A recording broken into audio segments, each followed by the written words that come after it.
Bienvenue sur la vidéo, sur la chaîne. La première vidéo, on a parlé rapidement du projet. Je vous fais un petit rappel. L'objectif est de construire un surf kite électrique en partant de zéro et on va essayer de tout faire. L'objectif de la vidéo d'aujourd'hui, c'est de tester et choisir une technologie radio pour notre télécommande. Notre télécommande, elle va servir à contrôler le kite pour contrôler le moteur, envoyer des informations qu'on tiendra dans la main, tout simplement. Il existe beaucoup de technologies radio, et d'ailleurs vous en connaissez, en tout cas vous les utilisez dans la vie de tous les jours. On a le Bluetooth, le Wi-Fi, c'est des technologies que vous utilisez au quotidien avec les écouteurs pour regarder des vidéos, regarder cette vidéo probablement. Le problème de ces technologies, c'est qu'elles utilisent souvent beaucoup de ressources de calcul. On a aussi une couche logicielle qui est assez importante. Et nous, c'est pas vraiment ce qu'on veut, puisqu'on n'a pas besoin d'envoyer beaucoup de données. On veut juste envoyer des informations de vitesse. C'est ridicule. Il faut imaginer qu'on est sur des tailles de quelques octets maximum. Si ça vous parle pas beaucoup, potentiellement une seconde de vidéo, ça peut être 1 million de fois plus que ce qu'on va envoyer nous en une seconde pour contrôler le moteur. Et c'est là que vous vous rendez compte que le Wi-Fi, ça envoie beaucoup de données, c'est bien, mais c'est très énergivore et la complexité est énorme. Et c'est pourquoi je me suis dirigé vers des modèles plus destinés vers de l'électronique embarquée. L'électronique embarquée a une caractéristique qui est de minimiser la consommation d'énergie. Et comment on minimise la consommation d'énergie ? On utilise des technologies souvent plus près du matériel, avec moins de surcouches, et c'est ce qu'on va faire aujourd'hui. La carte qu'on va utiliser aujourd'hui, c'est une carte de chez ST, société française, franco-italienne de semi-conducteurs, qui a fabriqué cette carte, qui est une carte, comme vous pouvez le voir ici, de développement, un peu comme de l'Arduino, pour ceux qui connaissent. Et l'avantage de cette carte, ici, c'est qu'elle intègre plusieurs technologies radio, comme on pourrait un peu le deviner avec l'antenne. Et l'avantage de cette carte, c'est qu'on peut utiliser des technologies radio sans aucune surcouche logicielle. C'est-à-dire, on se limite uniquement à de la modulation. On va voir un petit peu plus tard ce que c'est, de la modulation. Qu'est-ce que c'est qu'un envoi RF, un envoi de radiofréquence. Un envoi d'ondes radiofréquence. Et dans cette carte, en fait, ici, on a pas mal de choses. On a un microprocesseur, on a une partie radio, et c'est programmable. Donc dans cette carte, on retrouve notamment la modulation FSK. Donc la modulation FSK, elle est sub-GHz, c'est-à-dire une fréquence en dessous du GHz. Et l'avantage de ces fréquences, c'est qu'elles passent souvent mieux un peu partout. Elles passent mieux les obstacles, elles passent mieux les distances. Et nous, certes, on va utiliser un kite qui va être sous nous, on va être à 2 mètres, il y aura 2 mètres maximum entre le récepteur et l'émetteur, mais qui peut le plus, peut le moins. Donc c'est un peu ce qu'on cherche. J'avais fait par exemple quelques tests avec du Bluetooth, et je peux vous dire que le Bluetooth, quand je vois qu'on a des pertes de connexion à même pas 5 mètres avec certains murs, mais c'est pas grand chose, je me dis c'est pas très fiable quand même. Donc l'avantage d'ici, c'est qu'on est plus sur des portées plus importantes. On pourra aller jusqu'à 1 km en champ libre, voire un peu plus, ce qui nous donne un avantage certain, et des débits d'ailleurs qui sont aussi très bons. On n'aura pas de soucis à ce niveau-là. Donc ce qu'il faut retenir, c'est que nous, ce qu'on va envoyer, c'est être quelques octets, même quelques dizaines d'octets si on veut être un peu large, toutes les secondes. Donc c'est très peu.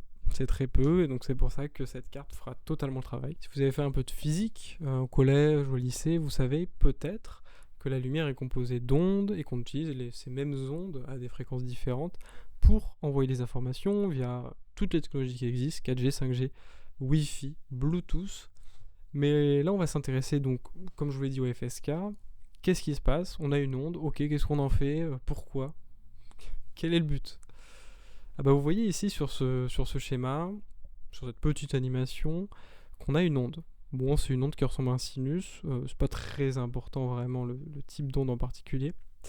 Et cette onde, en fait, ce qu'on va faire, c'est tout simplement modifier sa fréquence périodiquement.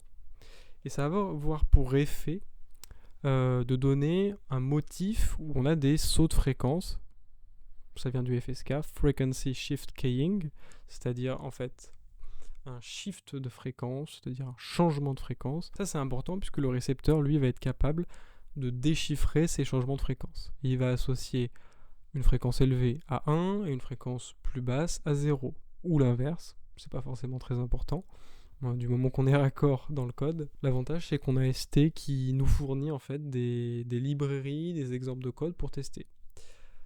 C'est tout sur GitHub, c'est accessible si ça vous intéresse. Bon, faut quand même cette petite carte. Hein, voilà, ça coûte à peu près une quarantaine d'euros, c'est pas non plus hors de prix. Et donc l'exemple qu'on va utiliser, c'est l'exemple ping-pong, qui est un exemple plutôt intéressant. Sur cet exemple, en fait, les deux cartes vont s'envoyer des informations. La première va envoyer un message, ping, et la deuxième va répondre avec un pong, et ça de manière alternative, indéfiniment, pendant que le programme tourne. Donc, vous pouvez voir ici ce qui se passe sur le PC, puisqu'en fait les deux cartes sont reliées en USB à l'ordinateur, et on peut lire les échanges. Donc, vous voyez ici l'envoi du ping, du pong, ça marche plutôt bien. En fait, ça va nous servir d'une base pour la suite, puisque nous, ce qu'on veut faire, c'est envoyer plutôt une vitesse, donc c'est-à-dire, en fait, on va devoir construire une espèce de trame, ce qu'on appelle une trame, et dans cette trame, on va inclure plusieurs informations. Comment va être construite la trame ? Elle va être constituée de plusieurs choses. On a en premier un device ID, qui en fait va être un identifiant pour identifier la cible. On va avoir un compteur, un élément aussi important, puisqu'il va être utilisé pour mettre un nombre sur une trame, et comme ça, si le récepteur détecte par exemple le 5 après un 3, c'est peut-être qu'il a raté une trame. Donc c'est une information intéressante. En troisième, on va utiliser le commande, la type de commande, puisque, je vous l'ai dit, on envoie des informations de vitesse, mais peut-être que des fois, on voudra changer le type de vitesse, donc c'est intéressant d'avoir un type de commande. En 4, on a la vitesse, classique, et en 5, le CRC. Alors CRC, ça peut peut-être demander un petit peu d'explication. En fait, le CRC, c'est un calcul mathématique qui est effectué sur la trame et qui est envoyé avec la trame. Et c'est important puisque le récepteur, lui, peut aussi faire le calcul, et quand il reçoit en fait la trame, il va aussi faire le calcul du CRC.